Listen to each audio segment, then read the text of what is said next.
This month on The Spark, our theme is a systems approach. We'll learn more about an organization strategically connecting and expanding the network of support for all entrepreneurs in the Memphis region, an economic accelerator for minority and women-owned businesses connecting diverse suppliers with major corporations, and a local command center where nearly 6,500 people are working behind the scenes to impact national security around the globe. We'll also share a special moment from our Spark Awards 2019. Lipscomb & Pitts Insurance is honored to serve the Memphis community for over 60 years. We've always focused on supporting our community and believe in promoting the positives, encouraging engagement, and leading by example. Lipscomb & Pitts Insurance is proud to be a presenting sponsor of The Spark. Additional funding for The Spark is provided by Christian Brothers University, Mueller Industries, YMCA of Memphis and the Mid-South, Meriton, United Way of the Mid-South, MyTown Movers, MyTown Roofing, MyTown Miracles, Stuart Lloyd Cohen, Chief Motivation Officer, and by Serves. Ever been excited by a new idea? Inspired by watching someone lead by example? When we talk about creating change, we start by sharing the stories of everyday heroes making a difference in their own way so we can learn and do the same. This truth is the power behind this show, which is focused on business and community leaders who are leading by example to give back, fuel change, and create new opportunities for the Mid-South. I'm Jeremy Park, and this is The Spark. They're an organization strategically expanding and connecting entrepreneurs to resources and so much more here in the Mid-South. We're here with the president and CEO of Epicenter, Leslie Lynn Smith. Epicenter, amazing work with entrepreneurs all throughout the Mid-South, but give us a little bit of a teaser, a history lesson for Epicenter. Sure. The quick and dirty of it is we were one of the moon missions crafted out of the Chamber of Commerce in 2014 with a very simple goal to launch 500 companies and serve 1,000 entrepreneurs over the course of a decade. And so you have very robust programs in terms of kind of walking them through in terms of everything they need to know, and then you've got funding mechanisms and all this, so kind of take it in pieces of what you do. Yeah, so we like to just create an environment that is rich with resources and opportunities for entrepreneurs to thrive. And that doesn't just mean those of us at the Epicenter, it means over 40 partners across the community who also sit in service to entrepreneurs. And we want to make sure that they have access to the ideas, the people, the customers, and the money they need to be successful in Memphis. And walk us through kind of the entry point, because you do have a physical location, which is cool, very cool space, but kind of walk through the entry point in terms of when people come to you and then kind of how you start to massage them through the process. Yeah, so people come to us in a variety of ways, sometimes through a partner, sometimes, to your point, through our front door. We're located at 902 South Cooper in Midtown Memphis. But we also have a website and an intake portal, which we continue to expand and make more robust so it's easier for people to connect with us and then get connected onto further resources. We also, as you know, have a lot of events where people can connect with us one-on-one for the first time, and then we'll loop them into programs across the community that meet them where they are. The truth is we can run into entrepreneurs everywhere. I run into them regularly across the community and find myself recruiting them to our efforts. So sometimes that's because I'm at an art fair and I meet an entrepreneur who needs support, and with the exchange of my business card, they become engaged with the Epicenter. I think a big piece of it too on your end though is giving structure. Mm-hmm. And in many cases they have an idea, they have a passion, they have a purpose, but they need structure and process. And they also too, they don't know what they don't know. And so whether it's the mentorship component, the financial, and not just the financial in terms of the dollars in, but learning how to read balance sheets and P&L statements and all those kind of things, down to marketing and legal. So there's a lot of pieces that you kind of bring all these different elements to bear to be able to help and meet them where they are. That's a lot on your plate. Walk us through how you manage that process. Yeah, so we have an intake professional who really first receives an intake form, which asks some key questions, and with those answers, we can really begin to understand where entrepreneurs are.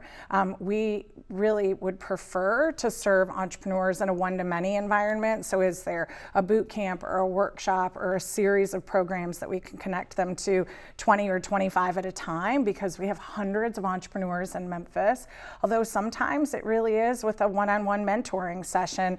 And so through our diagnostic sort of process, we decide what's best for you today and in this moment. That changes over the course of time, and our relationship with every entrepreneur we hope lasts through the life cycle of their business. And so what you need today may be very different than what you need 9 months from now, and we'll ensure that we're sort of growing with you through that process. You've been an evangelist both in terms of raising dollars for entrepreneurs, but also to really raising the awareness that, hey, we need these dollars to be able to invest, to bring entrepreneurs here, but ultimately to invest in our own hometown, homegrown citizens. How kind of walk us through that side of things in terms of finding the angel funders and the funding side to be able to lift and do what needs to be done? Yeah, so you and I have talked about this a lot before. What we're really trying to do is convince people to invest as if we're going to win instead of investing as if we're afraid we're going to lose. And that sort of simple mindset shift can really be the difference between making the critical investments we need to make in our entrepreneurs and not making those. And when we don't make the investments we need to make in our entrepreneurs, we're at constant risk of losing them to other competitive cities who have similar sort of cultures and communities and opportunities to offer. And so we are trying to evangelize that message. Our entrepreneurs are brilliant, they're ready, and we can help them grow really gigantic and wonderful companies here who employ a lot of people if we're willing to take the risk with them. So I know it's like picking a favorite child, so you can't do that. I'm not going to ask you, but give us a couple of businesses of entrepreneurs that you work with that you think are really just neat stories, success stories, things that the viewers need to know. Yeah, so I really love Angel Jackson, who runs Replenish Kombucha here locally, because she was a school teacher, was growing her business in her basement, and now has moved into a full-time role as entrepreneur in a tap room in Memphis, which I think is amazing. And so watching that transformation from basement weekend entrepreneur to full-time storefront entrepreneur has been really fun for me. Obviously, y'all know the Sweet Bio and Somovac folks who are really just cruising through FDA approvals in really remarkable ways, and that's very fun for us to watch and see happen. We've also worked closely with Jim and Smellas, who were recently on a national TV show, which is really cool for Memphis. And so we work with so many entrepreneurs, and they are all my favorites, just like every one of my children, but they're each in a different and unique place, and it's fun to watch them move from where they were when first you met to where they are today. And you get to be the national and even international voice to propel them and help them in terms of raising awareness, not just for them, but for all entrepreneurs, which is awesome. How can we help? Give us one or two ways we can help. Yeah, so I want everyone to know that they too can participate in the entrepreneurial movement, and it can be as simple as making sure you're buying goods and services from local entrepreneurs. They're everywhere around us, and being a customer is the first great way to support them. There are also other ways you can support by being an advisor or mentor to an entrepreneur, and if you want to do that, reach out to us at epicentermemphis.org and we'll connect you.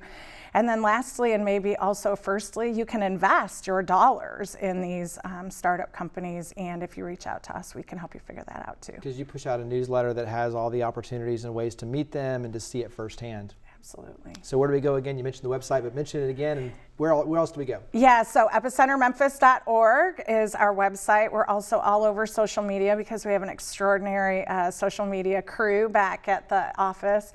So you can find us on Instagram, Twitter, Facebook, and there's never a week that goes by without an event you could attend to meet our entrepreneurs. Well, absolutely love all you're doing and appreciate you coming on the show. Thank you. Thanks for having me.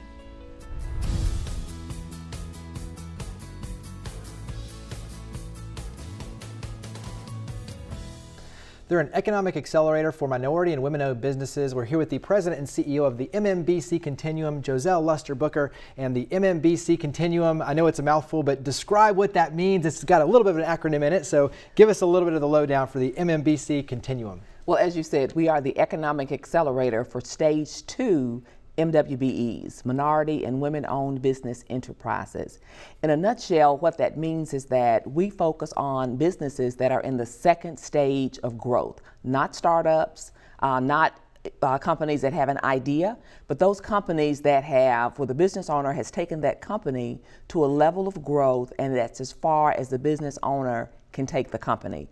Generally, those are companies that are established companies. They are able to scale. They have second layers of management. They have institutional processes and procedures that they use, but they need a little bit of guidance. They may need some strategic direction, and that's one of the things that we focus on, and we think that's our sweet spot, is the ability for us to work one-on-one with these business owners to help them develop strategies for growth within the industry that they're in.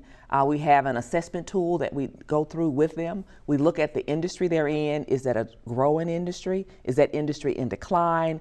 We have a number of tools and resources that we use to help that business owner see where their business is and help them chart a plan for growth to where they can scale that business, hire more employees, enter into new markets, and develop secondary competencies. And I think that's the big key that I love, is that this is about scalability, but it's also too about hireability and economic development, in the sense that you want to come in and empower and really help kind of take it to that next stage for the community's benefit. And so a big part is the programmatic side and the resources, and like you said, one-on-one, the mentorship, the guidance pouring in, but then there's also too a massive connection opportunity that you enable as well, to make sure that they have access to these sort of business opportunities. So describe kind of the two-prong approach, where you've got the pour in, but you also have the connectivity.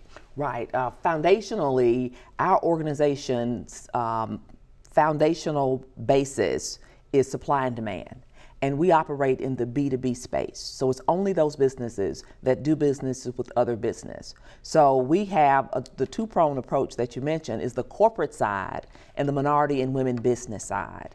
And our organization was created over 40 years ago, 30 years as an independently formed organization, for the distinct purpose of connecting minority businesses with corporations to create jobs in this community. And so we do that in a way where we have relationships with corporations based on the goods and services that they need. And then we look at the members that we have and the services that they provide, and we make that connection. And we do that in a number of ways. Some of it is specific to an industry. Some of it may be specific to a project. And some of it may be tied to a strategy of that specific corporation. But we've been very successful with that. We've been tracking that data since 2008, where we've made connections over $2 billion in contract awards. We've created over 14,000 jobs over that period. And so when you think about those type of connections, and we're very excited about 2020 and beyond, because it was recently announced that there's about $19 billion of construction projects underway and that have been announced in Memphis, and that is a huge opportunity for the overall community, when as many businesses as possible can participate in that economic opportunity. So walk us through how we can help, because I think on the business side, for those that are doing projects and could use these sort of opportunities, that's one way to plug in, but you have a lot of ways to plug in. So give us some ways that we can help. So one way we can help is connecting more corporations to our organization, so that we can show them the value of what we do. While on the surface, what we do is connecting corporations with minority and women business owners for contract opportunities, but it's really looking at what we as a community want for Memphis. Every business in this community has shareholders or stakeholders, and doing business with minority businesses increases everything from the tax base. If you're a government, if you sell goods and services, you have more consumer spending in the marketplace, because as the minority businesses grow and scale and hire people, they have more money to spend. So contact us. You can contact us via our, we're on our website is www.mmbc-memphis.org, or call our office 901-525-6512. And we're, of course, all over social media. We're on all the social media platforms, everywhere from Facebook to LinkedIn to Twitter. But if you call us, schedule an appointment, tell us what you want, what your interests are, even if you are a corporation, but if you are a minority or woman-owned business and you operate in the B2B space, and you feel that you've taken your company as far as you can take your company on your own, then contact us, because we can help you with a strategic growth plan for your business, using a team of advisors, resources that we have in the community, connecting you to capital, to other goods and services that you need to move your business forward. Love it. Thank you very much. You already mentioned the website, you already mentioned the phone number, so you're already covered. So good job. Thank you for coming on the show. Thank you.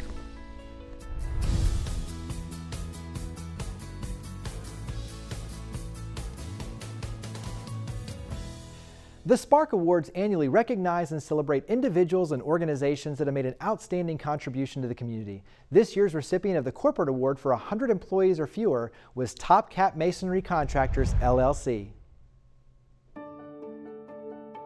Top Cat Masonry Contractors is a masonry contractor licensed in Tennessee and Mississippi.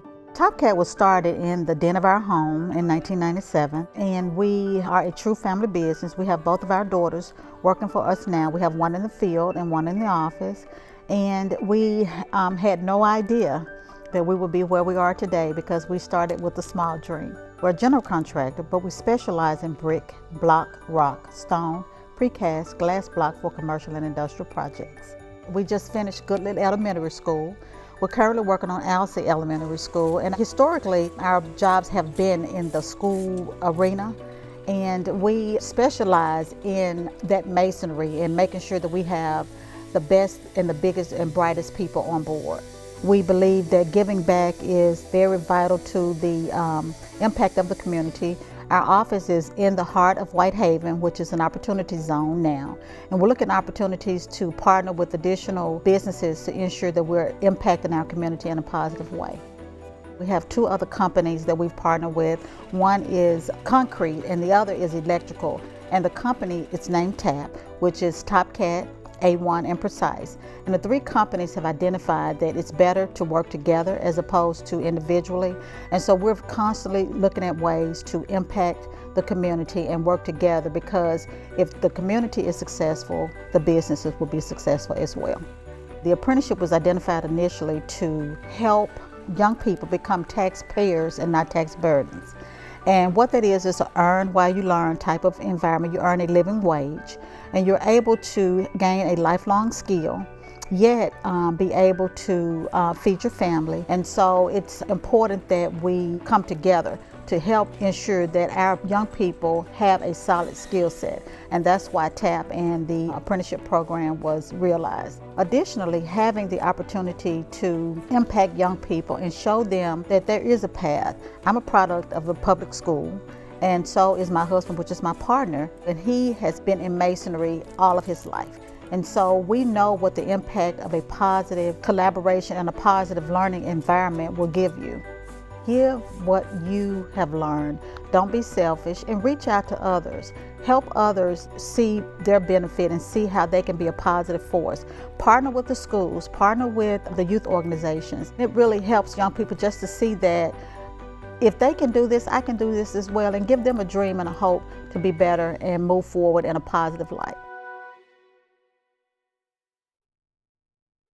They're a local command center impacting national security around our globe. We're here with Commander Michael Mosey. He's the executive officer, and also Amanda Ray Moreno. She's the public affairs officer for Naval Support Activity Mid-South. And let's start a long history that I think kind of flies under the radar here for the Mid-South, but give us a brief description for the local command base that's just literally to the north of us here. So the history of the military in Millington, Tennessee actually extends over 100 years, with Park Field established in 1917 as part of the U.S. Army Signal Corps for World War I. And then again after December 7th, 1941, a day that will live in infamy, the Navy chose to station several aviation training commands here at the Mid-South. And in doing so, they established a 77-year-long naval tradition in landlocked Tennessee. And so over the years, the base has changed to meet the evolving needs of the Navy that the nation needs. And here we are today, still in landlocked Tennessee, supporting missions that affect nearly 400,000 sailors worldwide every day. And there's about 6,500 roughly in the Mid-South. What's the personnel size on base? It's about 6,500 personnel, and that includes active duty members, reservists, contractors, and DoD employees. Yes. That's a lot of people. I think that, once again, like, you don't realize how big. And so when you talk about national security, I mean, all of the orders, I mean, in essence, this is the HR function for the Navy coming right out of Millington that affects everyone around the world. Is that correct? That's the perfect terminology for it. We are the HR center of the Navy. So everything from recruitment, so sailor off the streets, We pick them up through the recruiting command and then follow the career, transport them from one location to another by our detailing processes. And then we also have NAVMAC, which is a Naval Analysis Manpower Center that goes around and checks out the different commands, their command structure, finds out what billets are required, and then we put personnel in there. So the HR Center for the entirety of the Navy.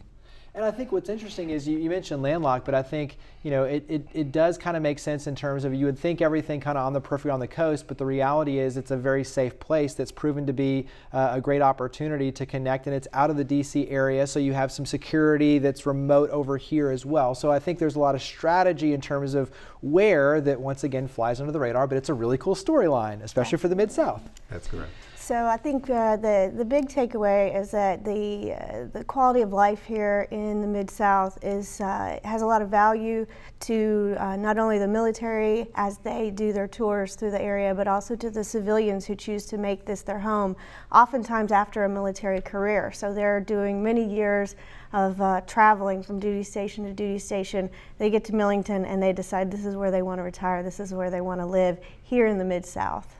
Share from your vantage point of just the aspect of serving the country, but then ultimately too serving our community. All right, we're actually very locally involved. We are the single, I guess, greatest employee of members, top 10 for the area. And outside of that as well, we have a very close relationship with the city of Millington. We have an exchange program where we join their Leadership Millington course, where I'm actually a graduate, both of us are, graduates of the Leadership Millington course, and we're in close ties and close connections with them. So we build those relationships, and we're appreciative of their hospitality and are grateful to be in the area. I like to say that when we're here, we're home. So for our uniform members, we're part of the community. We're living out, and our kids are going to school with your kids, and we're shopping at the same grocery stores you are. So I mean, this is our home while we're here, and we're really proud to be part of such a supportive community. When you talk about the U.S. Navy, one, thank you for your service. Two is talk about kind of what you gain in terms of going into the Navy and how it helps shape you as a leader. So there's a component of patriotism that comes in with serving and wearing the uniform. So would I do this without pay? Absolutely. I totally love the fact that I get to serve. And I think, especially personally, the higher you get in rank structure, the more it becomes about servitude, not only to your nation, but then to the individuals that you serve with and alongside. And it's all about paying service and tribute to a greater good, and that's protecting our nation and our borders. Give us one thing, especially on your end on the public affairs side, that you think everyone should know about the U.S. Navy but probably doesn't.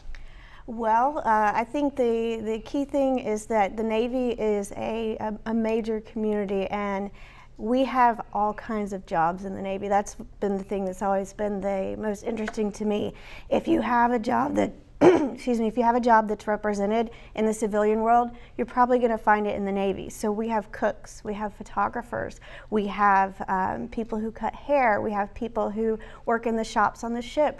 If you need it on a floating city in the middle of the ocean, we have it, because we are a floating city in the middle of the ocean when you start looking at aircraft carriers and the battle groups that are out to sea right now. So it's very interesting for a lot of people to realize that we have all kinds of jobs in the Navy, from being a pilot like Commander Mosey was, to working in public affairs like I do. Well, and that's to go from, to your point, the pilot to the chef to the photographer, but you kind of don't think about that as you do. You need everybody to play a role because, in essence, it's a floating city in terms of a ship. That's correct, the microcosm of the world, essentially. What, in terms of kind of getting involved, staying in the know, you have a website, social media, you have all that, but where would you direct us to, one, learn more about the efforts here locally, but also, two, for those who would love to serve or have a loved one, a son, daughter that would love to serve, where should we go? Absolutely. So to know about what's going on the base, and this year we're celebrating our 25th year as a naval support activity. So each month this year we are going to highlight a different tenet on board the installation that has a local mission with a global impact. So we'll be putting a lot of that out on our Facebook page, which is facebook.com/NSA Mid-South. We also have a Twitter account, twitter.com/NSA_Mid-South. And then additionally for recruiting, if you're interested in joining the Navy, we have plenty of jobs. We're always hiring, and that's going to be just Navy.com. That's the best place to start your job search for the Navy. Navy.com, and we have local recruiters that work that website. Actually, they're here in the Mid-South, so when you're talking to somebody, you can know they're just up there in Millington, just down the road from me. So.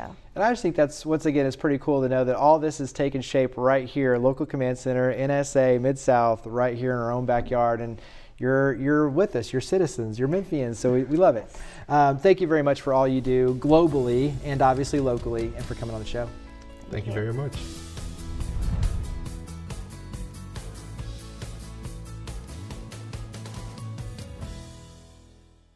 When we talk about creating the largest positive change possible, taking our organizations to the next level, or impacting and serving more individuals in our community, a systems approach is necessary. Having the right leadership and vision is critical, but also key are the scalable processes, the coordination of programs and services, the efficient plan of action and understanding of roles, and the oversight for accountability.